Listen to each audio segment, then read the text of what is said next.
Welcome to Farooq Digital Academy. Hello dear students, how are you? I hope you all are very well. By the grace of Almighty Allah, I am fine too.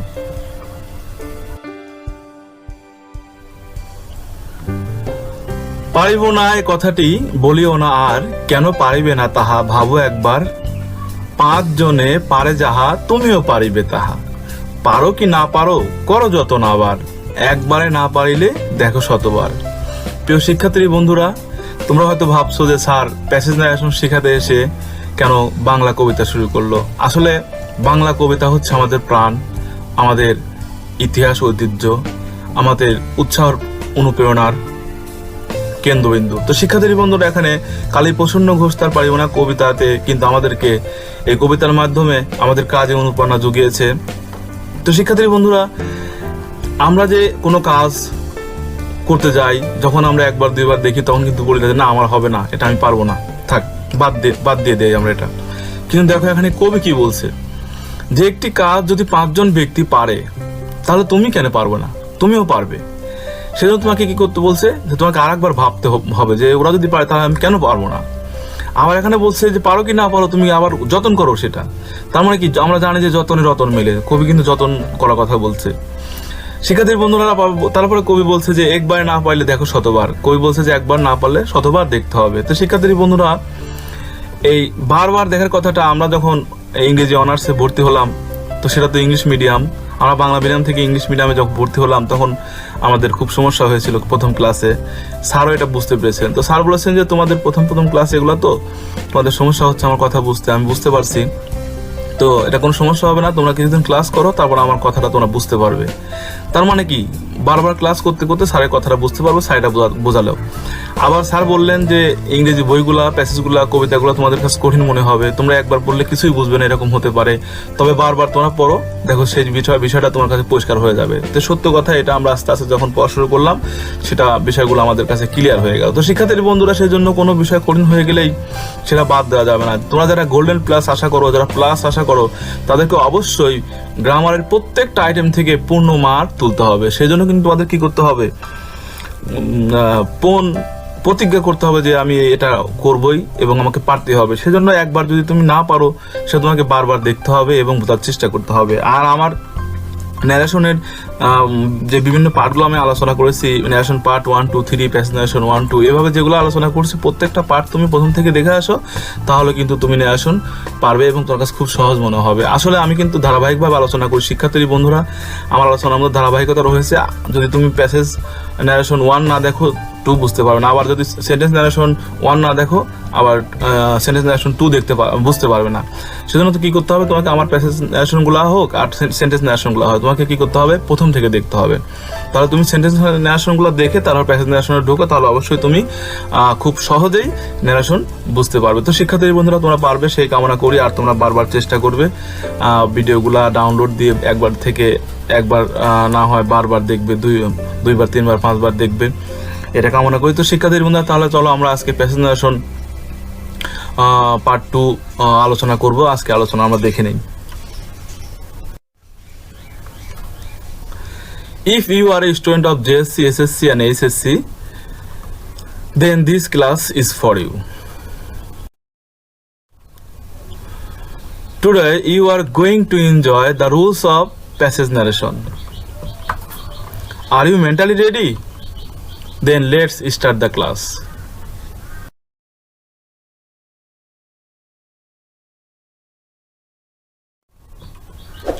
Passage ন্যারেশনের নিয়ম form 1 to 9। শিক্ষার্থী বন্ধুরা, আমি এখানে 1 থেকে 9টি নিয়ম আলোচনা করেছি। আমি আশা করি এই 1 থেকে 9টি নিয়মের মধ্যেই তোমরা ন্যারেশন করতে পারবে।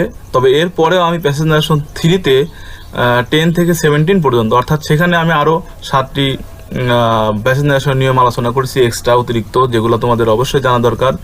যারা তোমরা অ্যাডভান্স লেভেলের শিক্ষার্থী, যারা বেশি ভালো পারতে চাও, সেগুলো তোমাদের জানতে হবে। সেজন্য আমি ওগুলাকে প্যাসেজ ন্যারেশন 3তে আলোচনা করেছি, কারণ সবগুলো পার্ট একসঙ্গে আলোচনা করলে কিন্তু কি হয়ে যেত, আমার এই কন্টেন্টটা অনেক বড় হয়ে যাবে। সেক্ষেত্রে আমি তোমাদের মনোযোগ ধরে রাখতে পারবো না, বিধায় কিন্তু আমি এটাকে 2টা পার্ট করে ফেলেছি। তো শিক্ষার্থী বন্ধুরা, তাহলে চলো আমরা আজকে 1 থেকে 9 পর্যন্ত প্যাসেজ ন্যারেশন এর আলোচনা দেখব এবং শিখব। রুল 1, প্রদত্ত প্যাসেজটি প্রথম থেকে শেষ পর্যন্ত মনোযোগ সহকারে পড়ে একজন বক্তা বা স্পিকার ও একজন শ্রোতা বা লিসেনার খুঁজে বের করতে হবে। রিপোর্টিং ভার্ব এবং রিপোর্টিং ভার্ব সাজিয়ে লিখতে হবে। তো শিক্ষার্থী বন্ধুরা দেখো, রুল 2, স্পিকার বা লিসেনার পাওয়া না গেলে সাবজেক্ট হিসেবে দ্য স্পিকার এবং অবজেক্ট হিসেবে দ্য লিসেনার ধরে নিতে হবে। যেমন দেখো, আমরা উদাহরণে চলে যাচ্ছি। Will you go to school tomorrow? Yes I will go. এখানে দেখো দুইটা ব্যক্তির মধ্যে কথা হচ্ছে। প্রথমে একজন প্রশ্ন করছে যে তুমি কি আগামীকালে কি স্কুলে যাবে? দ্বিতীয়জন বলছে যে হ্যাঁ যাব, কিন্তু কারা বলছে সেটা কিন্তু উল্লেখ নেই। তার মানে কি রিপোর্টিং ভার্ব এখানে দেওয়া নেই। তো শিক্ষার্থীর বন্ধুরা, তাহলে দেওয়া না থাকলে কি করতে হবে? আমাদেরকে ধরে নিতে হবে। কি ধরে নেবো আমরা? দেখো, আমি নিয়মে একটু আগে বলে আসলাম যে আমাদেরকে কি করতে হবে? সাবজেক্ট হিসেবে ধরতে হবে, সাবজেক্ট হিসেবে ধরতে হবে দ্য স্পিকার এবং অবজেক্ট হিসেবে ধরতে হবে দ্য লিসেনার। ঠিক আছে? তাহলে শিক্ষার্থীর বন্ধুরা, তাহলে আমরা একটা সাবজেক্ট এবং অবজেক্ট ধরে নেই, এই দুইটা, আর একটা রিপোর্টিং একটা ভার্ব দিতে হবে। তো যেহেতু আমাদের এখানে যে বাক্যটা রয়েছে, প্রথম বাক্যটা, এই বাক্যটা কিন্তু ইন্টারোগেটিভ সেন্টেন্স শিক্ষার্থীর বন্ধুরা, তাহলে আমাদেরকে রিপোর্টিং ভার্ব সেভাবে সাজিয়ে লিখতে হবে। দেখো, আমরা লিখলাম দ্য স্পিকার সাবজেক্টে। দেখো এখানে সাবজেক্ট হিসাবে কাকে লিখলাম? দ্য স্পিকারকে। ওকে, তাহলে দ্য স্পিকারকে আমরা নিয়ে নিলাম। এরপর দেখো, যেহেতু এটা ইন্টারোগেটিভ সেন্টেন্স ছিল প্রথমটা, সেজন্য আমরা অ্যাস্ক লিখলাম। অ্যাস্ক। শিক্ষার্থীর বন্ধুরা, আমরা কিন্তু এই শব্দটাকে অ্যাস্ক, আমরা অনেকে আস্ক বলি, এটা কিন্তু আস্কড হবে না, সঠিক উচ্চারণ হবে অ্যাস্ক। তাহলে আমরা অ্যাস্ক দিয়ে দিলাম। এরপর দেখো, অবজেক্টকে নিলাম কি? দেখো, অবজেক্ট হিসাবে নিলাম দেখো দি লিসেনার। দি লিসেনারকে অবজেক্ট হিসাবে নিয়ে নিলাম। ওকে, তো শিক্ষার্থীর বন্ধু, এরপর দেখো এখানে একটা ইনভার্টেড কমা রয়েছে। এই ইনভার্টেড কমাটা কিন্তু এখানে এসে কি হয়ে গেল? ইফ হয়ে গেল। যেহেতু আমরা জানি যে ইন্টারোগেটিভ সেন্টেন্সে কি হয়? ডব্লিউএস ওয়ার্ড বা ইফ হয়। আর যেহেতু এখানে ডব্লিউএস ওয়ার্ড নেই, সেজন্য আমরা কি দিলাম? ইফ দিলাম। এরপর দেখো, এখানে সাবজেক্ট রয়েছে কি? ইউ। তো শিক্ষার্থী বন্ধুরা, মূলত আমার এই নিয়মটা ছিল স্পিকার এবং লিসেনারকে ধরে নেওয়া। তো আমরা ধরে নিয়েছি, এই নিয়মটা কিন্তু শেষ। এরপরে তোমরা এই বাক্যটা কিন্তু এখানে ইন্টারোগেটিভ রয়েছে, এখানে নিয়ে এসে কি করে দিলে? অ্যাসার্টিভ করে দিলে। এটা কিন্তু তোমরা আগের ক্লাস থেকে শিখছো। তো শিক্ষার্থীর বন্ধুরা, তারপর আমি দেখো তোমাদের বলে একটু বোঝানোর চেষ্টা করি। দেখো, এখানে রয়েছে অবজেক্ট হিসাবে, অবজেক্ট সাবজেক্ট রয়েছে ইউ। সাবজেক্ট কি রয়েছে? ইউ রয়েছে। তাহলে এই ইউটা কিন্তু এখানে এসে কি হয়ে গেল? হি হয়ে গেল। কেন? কারণ ইউ সেকেন্ড পারসন, ইউ ধরো অবজেক্টকে। তো অবজেক্ট কি রয়েছে এখানে? অবজেক্ট রয়েছে লিসেনার, আর লিসেনার থার্ড পারসন, সেজন্য এখানে এই লিসেনারটা এখানে গিয়ে কি হয়ে গেল? হি হয়ে গেল। তো শিক্ষার্থী বন্ধুরা, এটা হি হয়ে গেল। ওকে, আর এই হিটাকে লিসেনার, সেজন্য এটা ক্লিয়ার করার জন্য আমরা ফার্স্ট ব্র্যাকেটে বড় হাতের এল দিয়ে দিলাম। এলতে বোঝা যাবে যে এই হিটা হলো লিসেনার। ওকে, কারণ এখানে থার্ড পারসন, স্পিকারটাও কিন্তু থার্ড পারসন। ওকে, কিন্তু স্পিকারের প্রথমে রয়েছে এস, আর এই হি দ্বারা কিন্তু স্পিকারকে বোঝানো হচ্ছে না, বোঝানো হচ্ছে লিসেনারকে, সেজন্য এখানে এল দেওয়া হলো। এরপর দেখো, হেল্পিং ভার্ব রয়েছে উড। কি রয়েছে? উইল। হেল্পিং ভার্ব উইল রয়েছে, উইলটা এখানে এসে কি হয়ে গেল? উড হয়ে গেল। দেখো, এরপরে গোটা চলে আসলো, গো টু স্কুল। আর এখানে আরেকটা শব্দ রয়েছে টুমোরো, এটা হচ্ছে কি? দ্রুতবাচক শব্দ। এই শব্দটা এখানে এসে কি হয়ে গেল? টুমোরো থাকলে কি দ্য নেক্সট ডে হয়, তাহলে টুমোরো থাকলে দ্য নেক্সট ডে হয়ে গেল।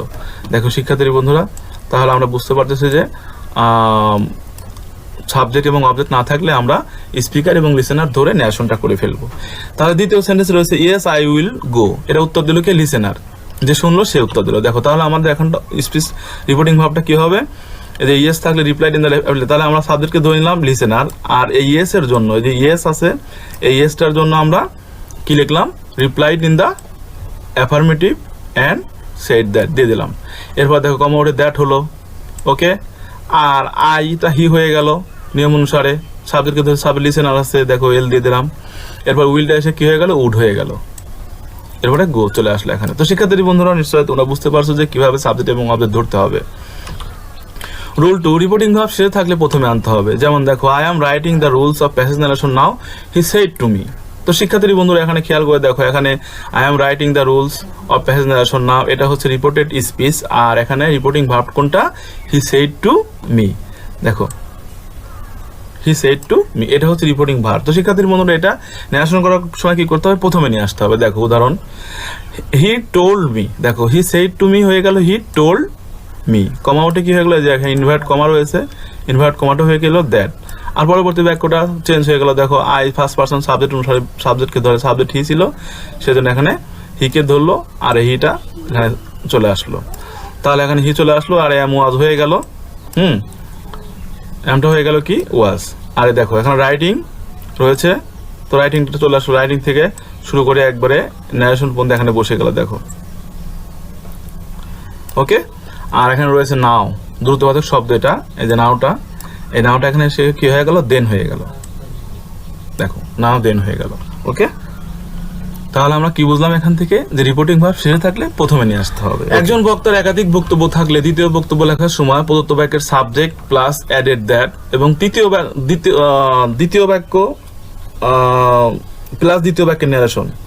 এরপর কি করতে হবে, তৃতীয় বক্তব্য লেখার সময় প্রদত্ত বাক্যের subject plus further added that plus তৃতীয় বাক্যের ন্যারেশন লিখতে হবে। তো শিক্ষার্থী বন্ধুরা, তাহলে দ্বিতীয় বাক্য ন্যারেশন লেখার সময় শুধু অ্যাডেড লিখতে হবে। আর একজন বক্তা তৃতীয় বাক্য ন্যারেশন লেখার সময় কি করতে হবে, ইনডাইরেক্ট ন্যারেশন করার সময় আমরা ফার্দার অ্যাডেড লিখে দেবো। ওকে, ফার্দার অ্যাডেড।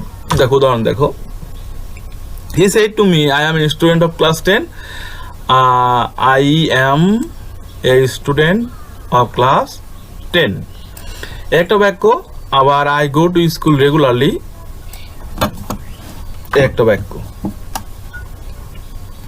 তো শিক্ষার্থী বন্ধুরা, এরপর দেখো একটা বাক্য রয়েছে, I am never late in my class. তো শিক্ষার্থী বন্ধুরা, এখানে কয়টা বাক্য রয়েছে, তিনটা বাক্য রয়েছে। কথাটা কার, হিড। ওকে, আর শুনছে কি, মি। তাহলে এখন দেখো এই একজন বক্তার এই হি এর তিনটা কথা রয়েছে এখানে। তাহলে এখানে আমরা প্রথম বাক্যটা কিন্তু স্বাভাবিকভাবে করব, আর দ্বিতীয় বাক্য থেকে নিয়ম শুরু হবে, দ্বিতীয় বাক্য থেকে আমরা অ্যাডেড দেখবো। দেখো, he told me that he was student, এই পর্যন্ত কিন্তু আমরা করলাম স্বাভাবিক নিয়ম অনুসারে। এরপরে দেখো নিয়ম অনুসারে আসতে হবে, সাবজেক্ট লিখতে হবে পূর্ব বাক্যের সাবজেক্ট, পূর্ব বাক্যের সাবজেক্ট কি ছিল, হি, সেজন্য এখানে কি হলো, হি হলো। আর দেখো এখানে অ্যাডেড দ্যাট দেখা হলো নিয়ম অনুসারে, যে অ্যাডেড দ্যাট দিয়ে দিলাম। এরপরে দেখো এখানে তারপরে পরবর্তী বাক্য ছিল I go to school regularly, এখানে হয়ে গেল হি ওয়েন্ট টু স্কুল। দেখো আই হয়ে গেল হি, কারণ সাবজেক্ট অনুসারে পরিবর্তন হয়, সাবজেক্ট রয়েছে কি, এই দেখো সাবজেক্ট রয়েছে হি, সেজন্য হিটা এখানে যায় কি হলো, হি হয়ে গেল। এরপরে গো প্রেজেন্ট ছিল, হয়ে গেল ওয়েন্ট, ভার্বের 2 নম্বর ঘর হয়ে গেল। আর টু স্কুল রেগুলারলি নিয়ে নিলাম এটুকু, দেখো। ওকে, এরপর দেখো তৃতীয় বাক্য রয়েছে, তৃতীয় বাক্য করার সময় কি করতে হবে, পূর্ব বাক্যের সাবজেক্ট, পূর্ব বাক্যের সাবজেক্ট ছিল কি, হি নিয়ে আসলাম। এরপর নিয়ম অনুসারে তৃতীয় বাক্য লেখার আগে কি করতে হবে, হি ফার্দার অ্যাডেড লিখতে হবে। দেখো হি ফার্দার অ্যাডেড দিয়ে দিলাম, কমা উঠে দ্যাট হয়ে গেল। আর এই বাক্যে নেওয়া আসুন, দেখো আইটা কাকে ধরবে, সাবজেক্টকে ধরবে, সাবজেক্ট ছিল হি, সেজন্য আই এখানে এসে কি হয়ে গেল, হি হয়ে গেল। দেখো আই কি হয়ে গেল, ওকে। এরপরে এম কি হয়ে যাবে, ওয়াজ হয়ে যাবে। দেখো এমটা কি হয়ে গেল, ওয়াজ হয়ে গেল। আর পরবর্তী থেকে দেখো নেভার লেট ইন পর্যন্ত বসলো, আর এখানে মাই ছিল আর একটা পার্সন, মাইটা এসে কি হয়ে গেল, হিজ হয়ে গেল, তারপরে ক্লাস বসে গেল। তো শিক্ষার্থী বন্ধুরা, নিশ্চয় তোমরা এই নিয়মটা বুঝতে পারছো। এরপর দেখো রুল 5। তো শিক্ষার্থী বন্ধুরা, রুল 5 আর 4 আর 5 কিন্তু একই জিনিস। 4-এ অ্যাসার্টিভ সেন্টেন্সের ব্যাপার দেখানো হয়েছে, আর 5-এ ইন্টারোগেটিভ সেন্টেন্সের ব্যাপার দেখানো হয়েছে। তো ইন্টারোগেটিভ সেন্টেন্স হলে আসলে পূর্বের 4 নম্বর নিয়মের মতো সবকিছু হবে, কিন্তু জাস্ট ভার্বটা টোলের জায়গায় কি হয়ে যেতে হবে, অ্যাস্ক হয়ে যাবে। ওকে, আর কনজাংশনটা চেঞ্জ হয়ে যাবে, ইফ বা ডব্লিউএস ওয়ার্ড, বাকি সব কিন্তু একই রকম। দেখো, he said to me who are you, do you go to school regularly, aren't you ever late in your class. এখানে দেখো এই বাক্যগুলো কিন্তু হিয়ের, ঠিক সেম 4 নম্বর নিয়মের মতো সবগুলো কথাই কিন্তু হিয়ের। তাহলে এখানে কি করতে হবে, পূর্বের নিয়মের মতো সবই, জাস্ট এখানে সেটুর জায়গায় কি লেখা হয়েছে, অ্যাস্ক, আর বাকি সব কিন্তু একই। দেখো শিক্ষার্থী বন্ধুরা, আমি এটা আলোচনা করতে চাচ্ছি না, জাস্ট এখানে দেখো আগে লেখা ছিল অ্যাডেড দ্যাট, এখানে আস্কড এখানে লেখা হয়েছে। আর তৃতীয় বাক্যে দেওয়া লেখা হয়েছে ফার্দার আস্কড। ওকে, আর বাকি সব কিন্তু স্বাভাবিক নিয়ম অনুসারে করা হয়েছে, এই 4 নম্বর নিয়ম অনুসারে করা হয়েছে। তোমরা এটা নিশ্চয় বুঝতে পারছো। তাহলে এখানে আমরা বুঝতে পারলাম যে অ্যাসার্টিভ সেন্টেন্স হলে অ্যাডেড ফার্দার অ্যাডেড, দ্বিতীয় বাক্যের ক্ষেত্রে অ্যাডেড দ্যাট, তৃতীয় বাক্যের ক্ষেত্রে ফার্দার অ্যাডেড, এবং এখানে ইন্টারোগেটিভ সেন্টেন্স হলে আমরা দ্বিতীয় বাক্যের ক্ষেত্রে আস্ক এগেন লিখবো, এবং তৃতীয় বাক্যের ক্ষেত্রে ফার্দার আস্ক লিখবো। এই কথাটা মনে রাখতে হবে তোমাদেরকে। এরপর দেখো রুল 6, রিপোর্টেড স্পিচের মধ্যে ইয়েস লেখা থাকলে ইনডাইরেক্ট, দেখো ইয়েস, এটা নিয়ম, ইয়েস এই ইয়েস কথাটা লেখা থাকলে কি লিখতে হবে, তার পরিবর্তে রিপোর্টিং ভার্বের সাবজেক্টের পর কোথায় লিখতে হবে, রিপোর্টিং ভার্বের সাবজেক্টের পর replied in the affirmative and no লেখা থাকলে তারপর রিপ্লাইড ইন দ্য নেগেটিভ লিখতে হবে। তাহলে ইয়েস এর জন্য আমরা লিখবো কি, রিপ্লাইড ইন দ্য অ্যাফার্মেটিভ। আর এই যে নো দেখতে পাচ্ছ, এই নোর জন্য কি লিখতে হবে, রিপ্লাইড ইন দ্য নেগেটিভ। ওকে, দেখো নিয়ম, উদাহরণ দেখো, the man said to me yes I am unable to work. তাহলে এখন দেখো রিপোর্টিং ভার্বের মধ্যে কি রয়েছে, রিপোর্টিং স্পিচের মধ্যে কি রয়েছে, ইয়েস রয়েছে। তাহলে দেখো পরিবর্তন হয়ে কি হবে, রিপোর্টিং ভার্বের সাবজেক্টের পর, তাহলে রিপোর্টিং ভার্বের সাবজেক্ট কি, দ্য ম্যান। আর দেখো দ্য ম্যানের পর কি চলে আসলো, ম্যান চলে আসলো এখন সাবজেক্ট, আর সাবজেক্টের পর কি লিখতে হবে, replied in the said to, দেখো এই জায়গায় কি লিখতে হবে, replied in the affirmative and said to যা কি হয়ে যাচ্ছে, টোল্ড। এই যে দেখো সেড টু কি হয়ে গেল, টোল্ড হয়ে গেল। এরপরে মি চলে আসলো এখানে, তারপরে কমা উঠে কি হয়ে গেল, যে কমা আছে এখানে দেখতে পাচ্ছ, এই কমাটা উঠে কি হয়ে গেল, দ্যাট হয়ে গেল। আর পরবর্তী বাক্যটা স্বাভাবিক নিয়ম অনুসারে বসে গেল, দেখো আই হি হয়ে গেল, আর এম ওয়াজ হয়ে গেল, তারপরে আনএবল টু ওয়ার্ক শেষে বসে গেল। তো শিক্ষার্থী বন্ধুরা নিশ্চয়ই তোমরা এটা বুঝতে পারছো যে ইয়েস থাকলে কি হবে, ইয়েস থাকলে রিপ্লাইড ইন দ্য অ্যাফার্মেটিভ লিখতে হবে। এরপরে দেখো, the man said to me no I can not work. শিক্ষার্থী বন্ধুরা একটু খেয়াল করে, এখানে রয়েছে নো, কি রয়েছে, নো। তাহলে এখানে জাস্ট কি করতে হবে, অ্যাফার্মেটিভ শব্দের জায়গায়, যাতে না আগের যে 1 নম্বর উদাহরণ দেখলে এই অ্যাফার্মেটিভের জায়গায় কি লিখতে হবে, নেগেটিভ। আর বাকি সব কিন্তু একই রকম, দেখো সব ঠিক আছে, জাস্ট যে এখানে কি হয়েছে, নো এর জন্য নেগেটিভ লেখা হয়েছে, বাকি সব কিন্তু একই রকম। চলে যাচ্ছে রুল 7 এ, রিপোর্টেড স্পিচের মধ্যে সার লেখা থাকলে ইনডিরেক্ট নেগেশনে তার পরিবর্তে রিপোর্টিং ভার্বের সাবজেক্টের সাবজেক্টের পর রেসপেক্টফুলি লিখতে হবে। অর্থাৎ যদি রিপোর্টেড স্পিচের মধ্যে সার কথা লেখা থাকে, তাহলে তার পরিবর্তে কি লিখতে হবে, রেসপেক্টফুলি লিখতে হবে। ওকে, এই কথাটা খেয়াল রাখবে, রেসপেক্টফুলি লিখতে হবে। উদাহরণ দেখো, the student shed to me sir I have done my homework. এখানে খেয়াল করে দেখো স্যার রয়েছে, কি রয়েছে, স্যার। তাহলে এখানে এটার পরিবর্তে কি লিখতে হবে, দেখো রিপোর্টিং ভার্বের সাবজেক্টের পর, দ্য রিপোর্টিং ভার্বের সাবজেক্ট কি, দ্য স্টুডেন্ট। দেখো দ্য স্টুডেন্টের পর কি হয়ে গেল, এই স্যারের পরিবর্তে কি হয়ে গেল, রেসপেক্টফুলি হয়ে গেল। এই দেখো রেসপেক্টফুলি হয়ে গেল। ওকে, আর বাকি সব কিন্তু নিয়ম অনুসারে করা হয়েছে।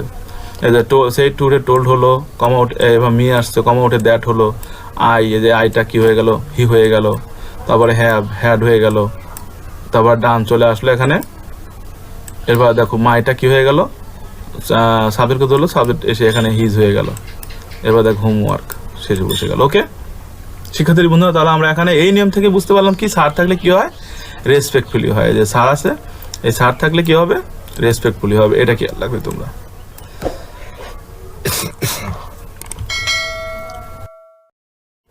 রুল 8, রিপোর্টেড স্পিচের মধ্যে ভকেটিভ কেস থাকলে, শিক্ষার্থীর বন্ধু একটু খেয়াল করে দেখো, ভকেটিভ কেস বা সম্বোধন কারক। তো তোমরা বলছো স্যার এটা কি, ভকেটিভ কেসটা কি? ভকেটিভ কেসটা আমি বুঝাই তোমাদের আগে। মনে করো পথ দিয়ে তুমি যাচ্ছ, একটা বৃদ্ধ লোক তোমাকে বললো যে বাবা একটু শোনো। আচ্ছা, তুমি কি ওই বৃদ্ধের বাবা হও? বাবা হও না, কিন্তু সে তোমাকে বাবা বলে সম্বোধন করছে এখানে।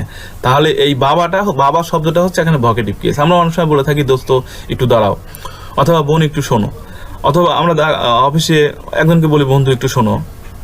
তো এরকম আমরা কাউকে যদি কোনো কিছু বলে ডাকি, আর সেটাই হচ্ছে কি, সম্বোধন কারক। তো শিক্ষার্থীর বন্ধুরা এরকম যদি ভকেটিভ কেস থাকে রিপোর্টিং স্পেসের মধ্যে, তাহলে কি করতে হবে দেখো, তাহলে ইনডাইরেক্ট করার সময় রিপোর্টিং ভার্বের সাবজেক্টের পূর্বে তাকে অ্যাড্রেস করতে হবে। অর্থাৎ নেগেশনটা করার পূর্বে তোমাকে কি করতে হবে, অ্যাড্রেস করতে হবে। কি করতে হবে, এই যে অ্যাড্রেস করতে হবে। অ্যাড্রেস করার নিয়ম একটু খেয়াল করে দেখো। অ্যাড্রেস করার নিয়ম হলো অ্যাড্রেসিং হিম বা হার বা দেম প্লাস অ্যাজ। এরপরে ওই যে ভকেটিভ কেসটা, যে কেসটা তোমার যেটা বলে ডাকা হবে বাক্যের মধ্যে, সেই কেসটা এখানে আনতে হবে। এরপরে নেগেশনটা করতে হবে।